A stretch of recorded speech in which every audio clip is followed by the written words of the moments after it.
name is Anshu Agarwal. I am CEO and co-founder of Nimbella. Nimbella makes serverless development frictionless and portable.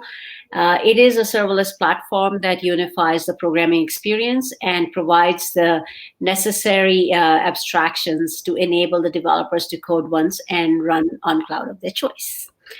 Today, I have my guest, Nayan Naidu. And I'm very happy to have him today with us. And thank you for joining us, Nayan. It would be great if you can introduce yourself. Pleasure is mine. Thank you, Anshu. Hi, everybody. My name is Nayan Naidu. I take care of the DevOps and Cloud Engineering Capability Center at Altimetrik, India. So, yes, a bit about me. Mostly take care of how do we make the engineering experience better for the engineering teams across the world for various customers, be it in banking sector, fintech, be it in pharma sector, or even automotives for that matter, with the connected cars and spaces like that. Been in the industry for close to 2+ decades now, and have worked with many of the enterprises across US and UK. Have been in UK for some time, in US also for some time, so kind of understand how the enterprises really work. Have a bit of background in how the engineering elements can be improvised over a period of time, including the techniques like well-listed mapping, and also bringing in the best practices in terms of the technology aspects, because that's essentially the area that we are focused on, and also how the technology trends, essentially how serverless as a technology, or big data, artificial intelligence, machine learning, how these are all taking precedence in terms of the focus that an organization need to focus on, also from benefits of these technical aspects that we need to be really looking at. That's something that we are really interested in as an organization, and I'm happy to be here, Anshu. Thank you so much for inviting me here. Thanks, Nayan. So, if you could just summarize what Altimetrik does, that would be great for our audience. Sure. Altimetrik as a company, we are heavily invested in the spaces like data, as well as DevOps, and also product engineering assets. We work with some of the major fintech companies and also payment processing companies in the world. Many of our colleagues have been from these companies. They were employees of those companies. So kind of actually it's a default aspect that we are all very interested in data.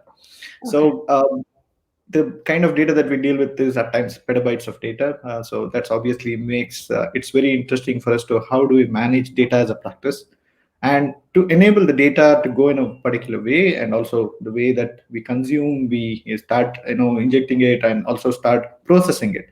It's important to have right data pipelines as well as the DevOps pipelines. So that's the reason where we go, in conjunction with each other, start enabling each other, start working in a process where we enable our customers to reduce the time in terms of how long does it take for a simple line of code on a normal day, not on a bug fix day or a day. On a normal day, how long will it take for it to take it through the journey of testing, deploying, and making it work in the production? What does it take? We look at that as the efficiency, and we enable the organizations to reduce that. So in our organization, we also have the product wing where we focus on bringing in the development environment for our customers.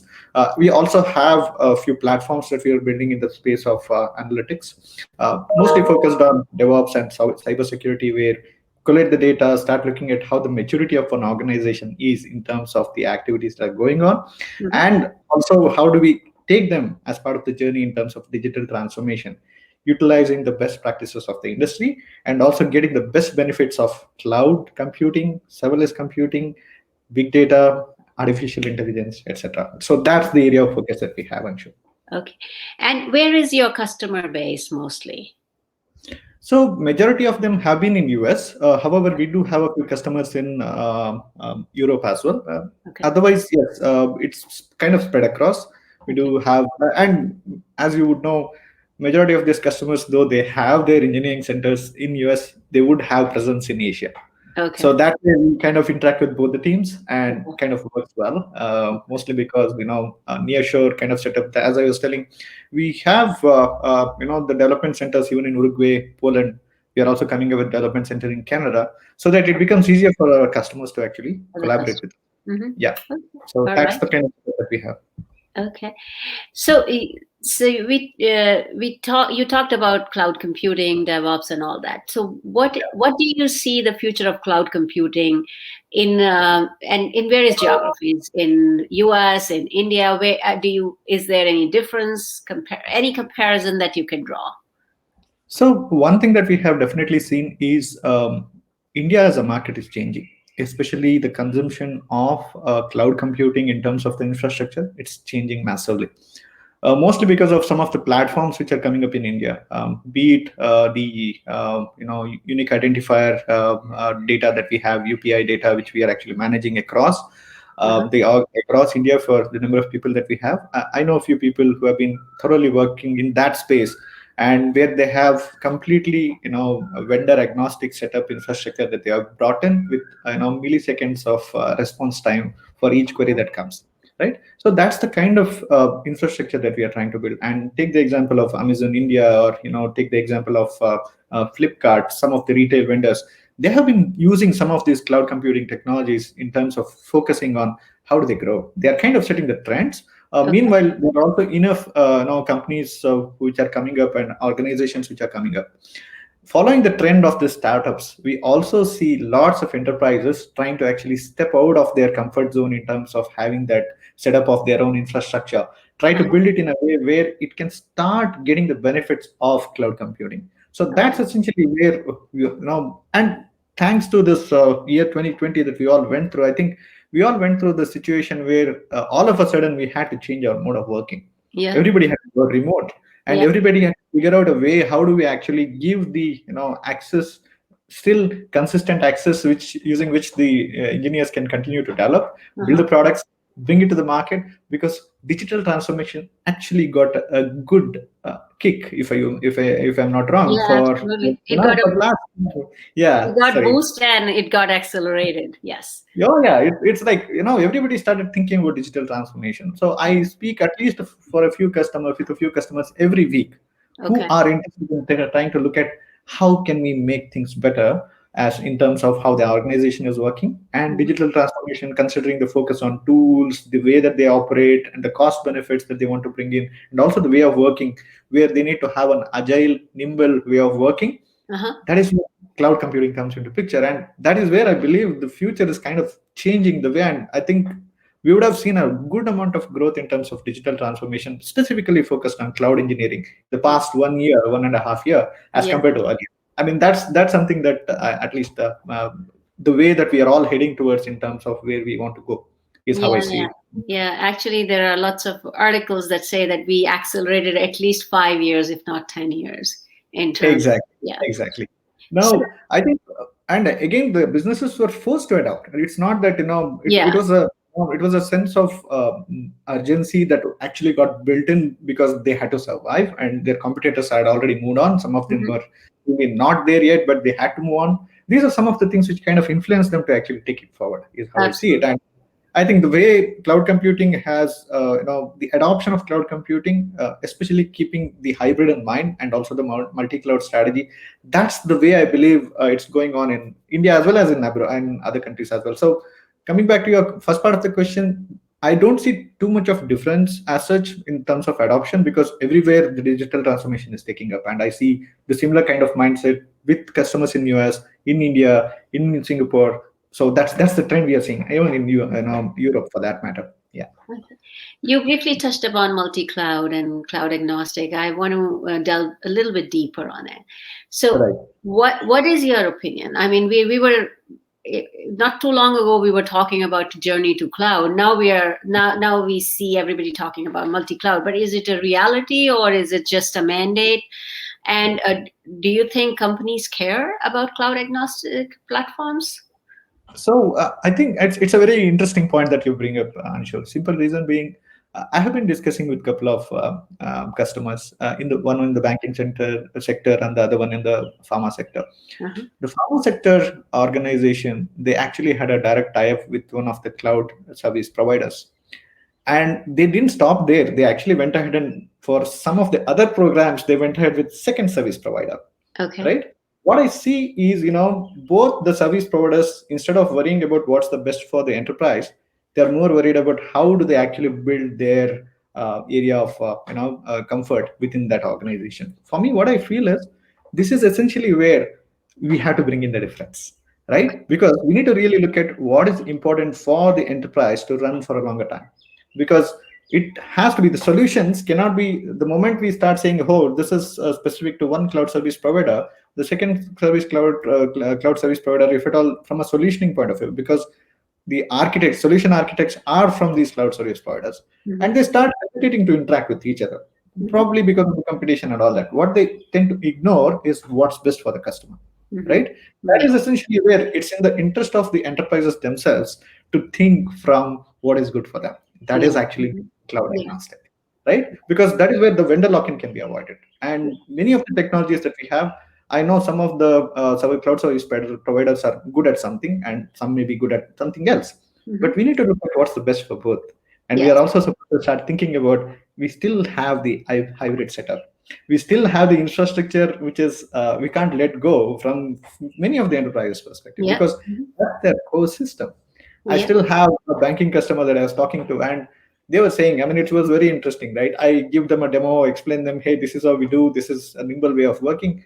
And all of a sudden they say, hey, Nayan, this is all good. But you know what? For me to get a VM from Belgium and access to VM in Belgium, it took 6 months and I still have not got it. I Uh-huh. mean, that's the state of the some of the enterprises that we are working with. And Yeah. again, they have their own data restrictions, other stuff. I understand, but there should be a method to move forward, right? It Yeah. cannot be like, we are continuing to hold it back, right? Yeah. These are the areas, I'm sure I feel multi-cloud strategy is really important from an organization point of view, and Mhm. also avoid the vendor lock-in. Yeah. That's Yeah. something really I believe is Yeah. a way to go. Yeah, you have to keep your vendor honest because Yeah, cloud lock-in can be the biggest vendor lock-in you ever had. Okay. correct, correct. All right. Now we used So to hear this earlier, right? I mean, we used to hear this with databases. If you that's remember, correct. we used to have that. The moment everybody's data is there in one database, we can't actually move on to the next, right? Yeah. Because the transition is a humongous task, right? Hmm. And we started looking at some of these workflow management systems like Oracle, SAP coming into picture, and start saying that, yeah, this is something that the moment you are in, you're probably here for a while, because the Uh-huh. infrastructure investment that they would have done Uh-huh. is massive, Yeah. right? Yeah. So this is how I think the approach has to change. And probably now to come back to your question, multi-cloud should be the strategy that every organization need to think about, so that they can avoid vendor lock-in and start thinking about what's the best for the organization. For themselves. Yes. Yeah. Yeah. Yeah. Yeah. There are lots of interests in having a particular cloud. Okay. And also Correct. cloud expertise, I think. Yes. That's so that brings me to other point. I think the platform should be such that you don't need to be a cloud expert because Yes. again the problem of vendor lock-in is because you get so comfortable using a cloud that you keep on adding services and it gets harder to move because you become expert in that cloud. Yes. But the cloud should be an abstraction, should provide Yes. an abstraction so you're free to move across the clouds, and Yes. that's what is really important. Yeah, we need that additional layer which can actually start making the whole architecture to be cloud agnostic, so that Yeah, it's easy to bring in the best service from each of the cloud service provider based on the exactly. need. Yeah. Exactly. So you talked about serverless a bit, and Yes. my personal interest is serverless because Okay. we are a serverless provider. Yes. But looking at cloud native technologies, other cloud native technologies, and Mhm. looking at serverless, which is a cloud native technology, Yeah. how do you think they support digital transformation, and how far do you have to go to actually take the digital transformation in Yeah. these companies? Mhm. Awesome. I think that's a very good question you bring up.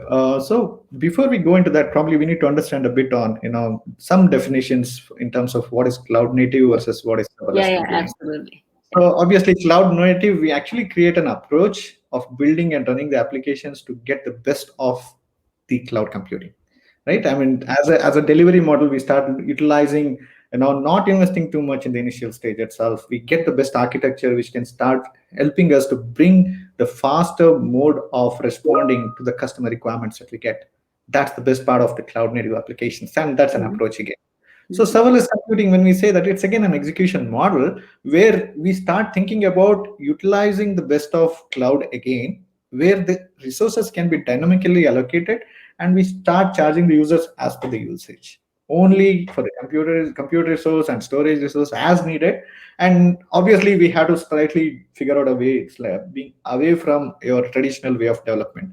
So that's essentially where, the whole set of the whole gamut of experience when it comes to the development experience starts changing, because digital transformation is a way of looking at how do we start streamlining the tool sets, streamlining the way that we are utilizing the resources in terms of the infrastructure, starting to streamline the way that we work in terms of our operating model itself, also get the best cost benefit of all this exercise that we try and do.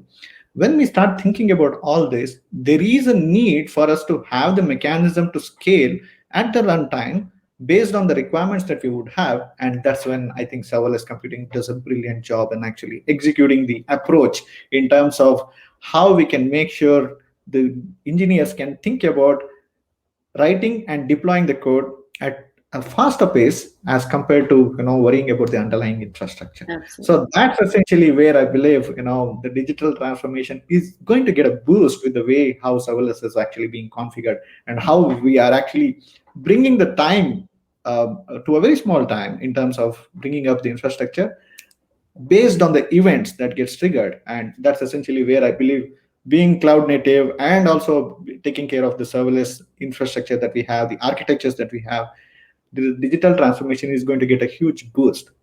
And that's my thought process here, Anshu. Yeah, you bring up a great point, because a lot of people think serverless is pay as you go only. Right. And that is one reason why serverless became popular, because you just pay for what you use.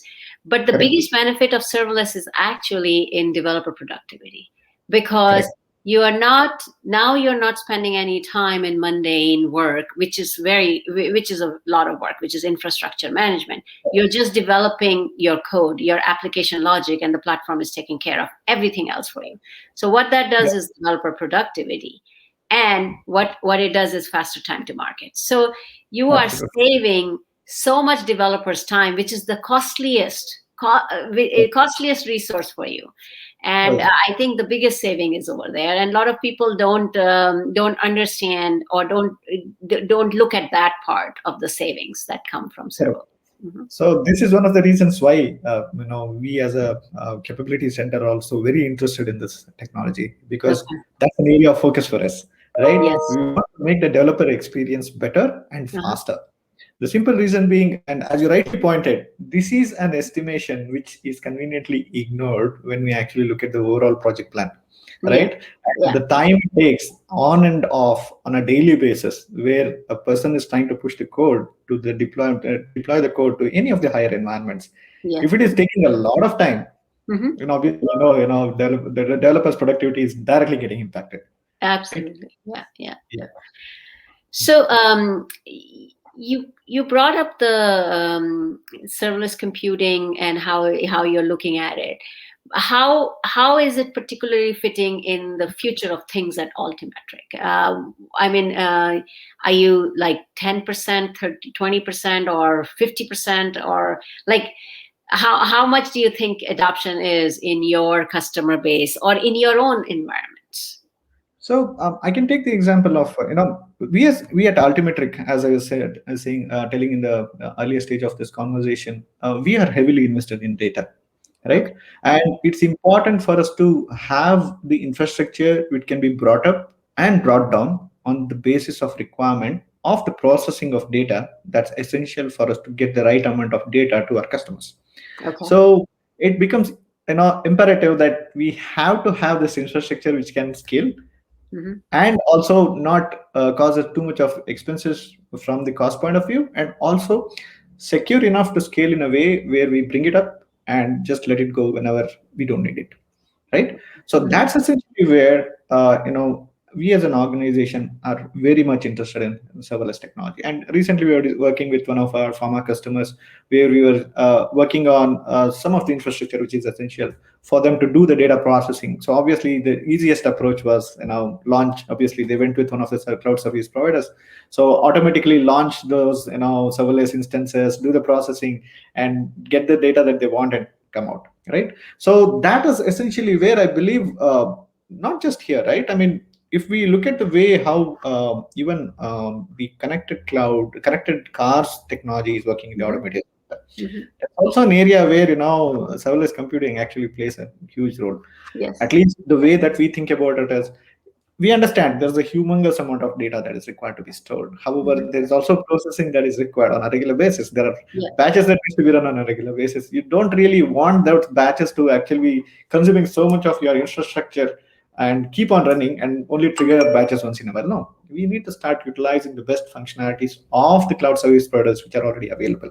Mm-hmm. And we wouldn't stop there.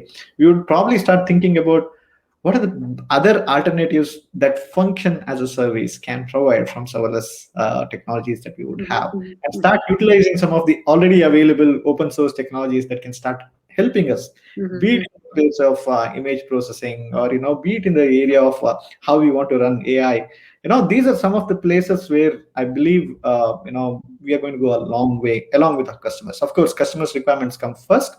However, we work with a lot of analytics organizations of various enterprises. So obviously, it's essential for us to deal with the data and deal with some of these elements where serverless technology can be a boon. Okay.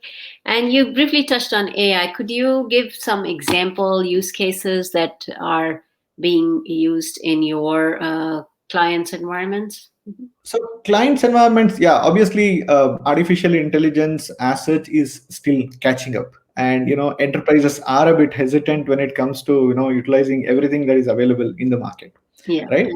However, some of the areas that we can think about as where they are bringing up backend as a service in terms of the AI infrastructure that they are trying to build in, and also how an infrastructure can be intelligent enough to utilize the artificial intelligence. Say, is there a mechanism for us to build self-healing infrastructure Okay. where you Mm-hmm. just need to think about everything is available at any given point in time. If something goes wrong, there's a continuous monitoring that is happening, Uh-huh. which will say that, okay, oh, one of this databases is down probably for ABC reason, but we already have an artificial intelligence mechanism built in, which will automatically bring up the next one which is available, maybe because of the HA setup that we would have already had, or a Uh-huh. blue green setup that we would have already done as a deployment, and it's up to date. Or even if it means that there's a downtime of roughly around 15 minutes and we can still bring it up, there's a mechanism that we bring in, right? So Uh-huh. this is one of the use cases that where we could actually think about how we AI as an operative model, operation model can help us in terms of bringing up a self-healing infrastructure, Okay. right? Uh-huh. So this is one example, right? And there are other examples in terms of how in the IoT space how we can actually bring in essentially the area of artificial intelligence in terms of how do we process the data that we get, so much of data that we get in terms Mhm. of a specific ID that we are associating with each of the IoT, right? So this is essentially where some of the examples where we have been utilizing artificial intelligence as such. Okay. Yep. So which industry verticals are more advanced in adoption of this, or is it just horizontal? Do you Most see of the time, differences? Mm-hmm. yeah, sorry, yeah, most of the times I believe I see wherever there is data processing involved, and they want a best mechanism to be available, right? Okay. And that is essentially where I see quite a few of these technologies, be it serverless, be it artificial intelligence. They're starting to think about how we can adapt these advanced technologies that we have. Even when we think about big data, we still have these situations where we have to process millions of records, Yeah. right? Mm-hmm. So these are the spaces where I believe it's very obvious that they have to think about how do we make sure that we get the best cost effective approach in terms of the architectures that we are trying to build in. So Okay. that's essentially where we have this lot of utilization of serverless as well as artificial intelligence. coming into picture. So in fact, there are teams which are actually building.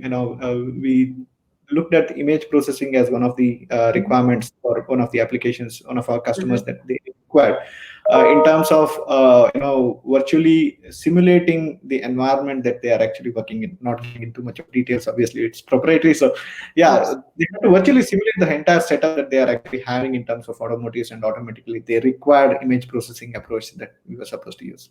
So that's essentially where we could utilize some of these technologies in terms of, be it cloud computing, be it serverless in terms of the technology, even the artificial intelligence part.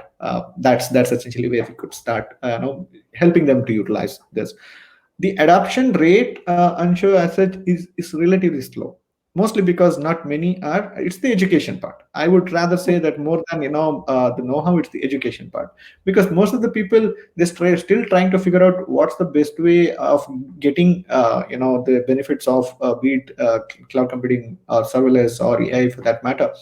But what is also happening is the other point that we brought in earlier, where one or the other cloud service provider will probably be saying that, hey, this is probably the way to go, and this is essentially how you should be working. These are the set of tools you should be using. Mhm. Mostly because the enterprises didn't know how exactly to do this adoption, and that's essentially where we still have that gap to be addressed. And that's essentially where we as an organization also we chime in. We Yeah. start saying that, hey, let's look at what's best for you. Don't worry about service A or service B.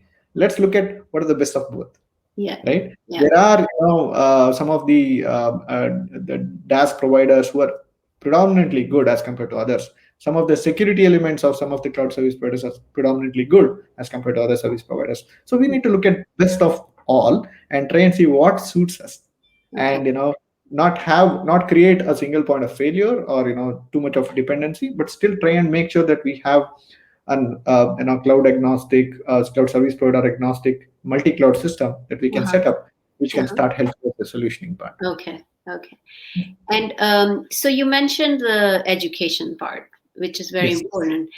Yeah. Um, I also think that there is skills and competencies that are required Right. for an organization. Although every cloud computing actually did a lot of normalization, where you could run anything very easily, but Right. it's created this skill gap also. Correct. And Correct.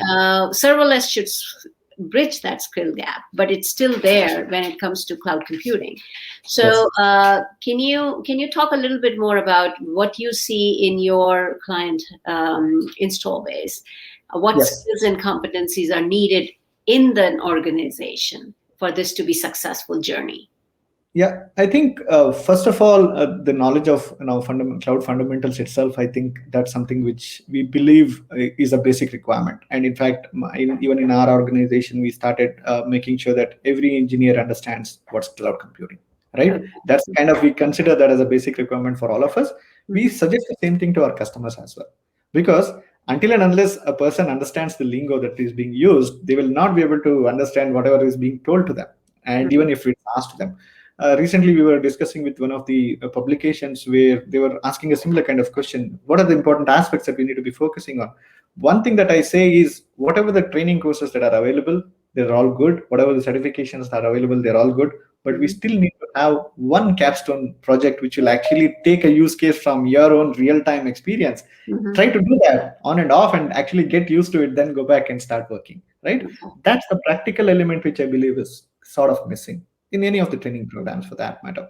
They do help us with some of the projects that are available within their system, but once we actually ask people to go back to their desk and start implementing the same, they tend to feel a bit of a gap, right? Okay. So that's essentially one of the key elements that I'd like to mention. Then, to utilize the best of serverless technology, one needs to understand how microservices really work, Mhm. right? How do we build based on any languages, be it Java, be it C Sharp, be it Python, based on the preferred language. Sometimes even the cloud service providers may also have a preferred language that they will actually Mhm. deal with. Based on that, as well as understand the underlying microservices architecture in itself, because we need to understand how the RESTful APIs really work. How do we design the microservices based design? Because we are going towards the event driven approach where we start triggering the serverless components based on the events that we want. Otherwise, they are silent. They are on their Yeah. own. We are not Yeah. going to disturb Mhm. them, right? So very similar to that, we need to be thinking about, how do we improvise the know-how in terms of be it the security, serverless security, identity management. We're also talking about how authentications would work in serverless technology, and how the authentication and authorization would work. We are also thinking about how the asynchronous messaging patterns are being addressed, because this is an event-driven architecture. We need to start thinking about how the asynchronous messaging can be addressed, how it can be caught, and how it can trigger the further action that we need to be taking up. Right. So these are some of the works which will actually take us to the next level, which is essentially the workflow that is required for the event-driven workflow architecture, which will start saying that, oh, okay, now the event is triggered, what will happen next? Because the whole flow is not just about bringing up a serverless infrastructure, it's No. also about getting the benefit of it, then Mhm. going to the next step, and Mhm. then letting it go, so that we start going back and getting the data that we need and go on to the next step. So this is where I think some of the elements like observability, the logging aspects, Mhm. metrics, tracing, these are some of the elements that are required. I'm not actually specifically speaking in terms of the technology alone, I'm also talking about the core elements which will help an organization to improvise their serverless experience as such. So that those are the things I believe, of course, not last but not the least, the containerization. How Yes. do we get the benefit of the containerization? How Mhm. Kubernetes can start actually helping us out? I mean, there are so many frameworks available, and even there are so many open source frameworks which are available, which can get the best of the serverless when we start associating that with the containers that we are supposed to associate. So this is the knowledge I believe, the foundation which is essential. Of course, there's a paradigm shift that we are trying to expect from the teams, but I think microservices based design is essentially the way to go anyway, and I believe that's an approach that is going to going to be there predominantly. And the approach of single page applications that we used to build, and is an approach like how the microservices architecture, where backend as a service and function as a service collaboratively work together and Mhm. starts giving that information to the one single page application. So these can collaboratively help us build the solution that is really required for the market at this point of time. All right. So we talked a lot about cloud computing, but is Yes. on-premise dead? Oh, no, no.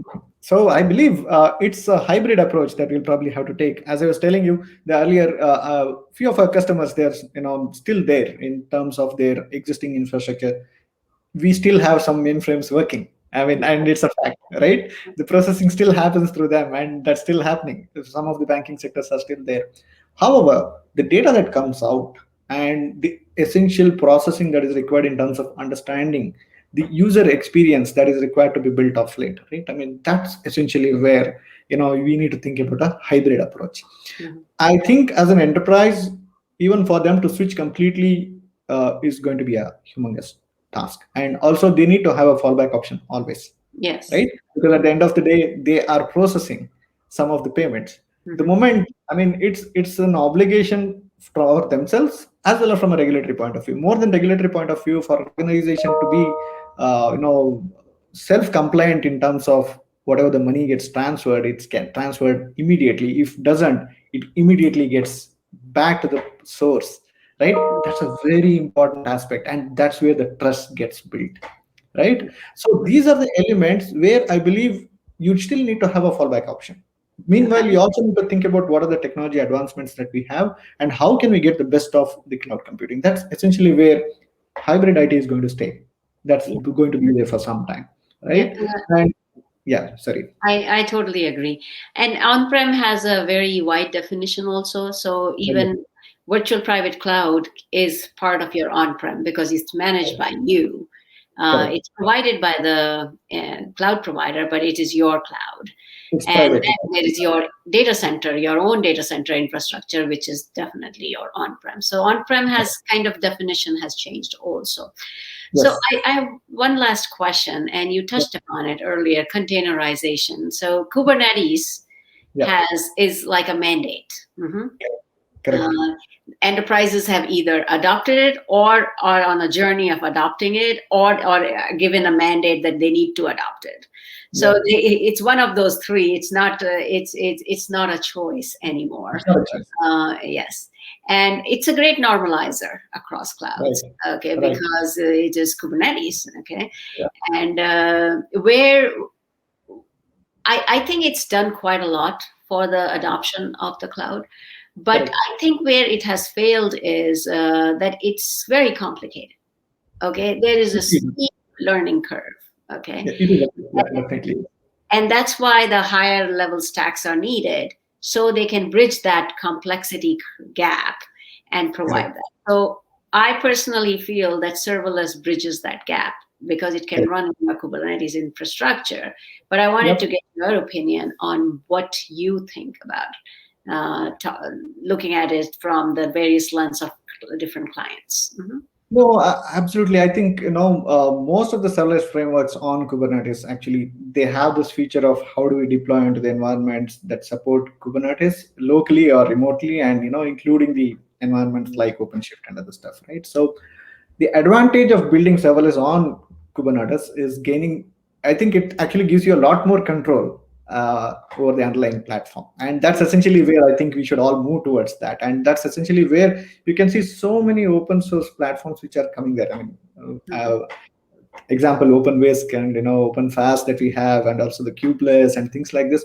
So these are some of the things which have been there, and I think you as an organization also use OpenWhisk is what I understand. So essentially, that kind of proves a point that yes, the whole framework that is there definitely needs a bit of learning curve. However, that is where you need to bring in the additional layer so that it becomes seamless for the end user to actually start using it. So start accepting it as a solution, because at the end of the day, they are just looking at the function as a service. They get the function. Underlying technology, it's okay because somebody else is there to take care of it for them, right? And that's an advantage that I see moving towards the containers, moving towards Kubernetes as such. And I believe, all these days we were thinking about, Kubernetes becomes stateless, right? And obviously we have a situation of how do we make sure that the state is remembered? And that's where, even heavily all the cloud service providers are investing. And that is essentially the points I believe where your overall architecture will start changing in terms of adopting the best of both the worlds, right? Earlier we used to say we need an underlying OS. Now we are saying, hey, Kubernetes is your OS, right? When that's the way that's correct. Yes. Right? We are actually changing the way that we are thinking about it. I mean, So we are thinking cloud native first. It's cloud native is a methodology and not just a technology. It's a methodology that you adopt. And you bring a good point about stateless and stateful. One thing people kind of thinks serverless is only stateless, but for instance, our platform, we are stateful. So we saw there was a gap in serverless and we added state. And state is really important because you want to remove the management also, management responsibility of state from the developer, so that the platform can manage. And I think that is very important. Well, this has been great, and it's been very insightful. I really appreciate the time, and you've given us a lot to think about, and also very good feedback on where the industry is heading from different verticals and stuff like that. So really appreciate your time, and thank you. Thank you for. Pleasure to be here. Thank you so much, Anshu. All right.